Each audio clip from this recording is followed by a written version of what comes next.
আসসালামু আলাইকুম। আজ আমি সরিষা বাটা দিয়ে সুরমা মাছ রান্না করব। এই জন্য প্রথমে একটি ব্লেন্ডারের জারে কিছু সাদা সরিষা, একটা পেঁয়াজ কুচি, একটু লবণ, 2টা কাঁচামরিচ নিয়ে নিয়েছি। এরপর এটি আমি ব্লেন্ড করে নিব। এই যে দেখুন, ব্লেন্ড করা হয়ে গেছে। এখন একটি কড়াই একটু তেল দিয়ে দিলাম, তার মধ্যে কিছু পেঁয়াজ কুচি করে দিয়ে দেব।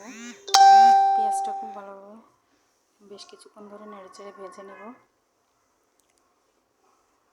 পেঁয়াজটা কিছুক্ষণ ধরে ভাজা হয়ে গেলে এরপর এর মধ্যে ব্লেন্ড করা সরিষা বাটা দিয়ে দিব। সরিষা বাটা দিয়ে বেশ কিছুক্ষণ ধরে নেড়েচেড়ে পেঁয়াজের সাথে কষিয়ে নেব।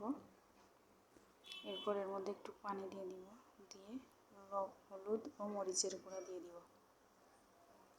এরপর মশলাটা খুব ভালোভাবে কষানো হয়ে গেলে এর মধ্যে ভেজে রাখা সুরমা মাছগুলো দিয়ে দিব। এরপর মশলার সাথে খুব ভালোভাবে মাছটা কষিয়ে নেব। মাছটা খুব ভালোভাবে কষানো হয়ে গেলে এর মধ্যে একটু পানি দিয়ে দিব। এরপর খুব ভালোভাবে নেড়েচেড়ে ঢাকনা দিয়ে ঢেকে বেশ কিছুক্ষণ রান্না করে নেব।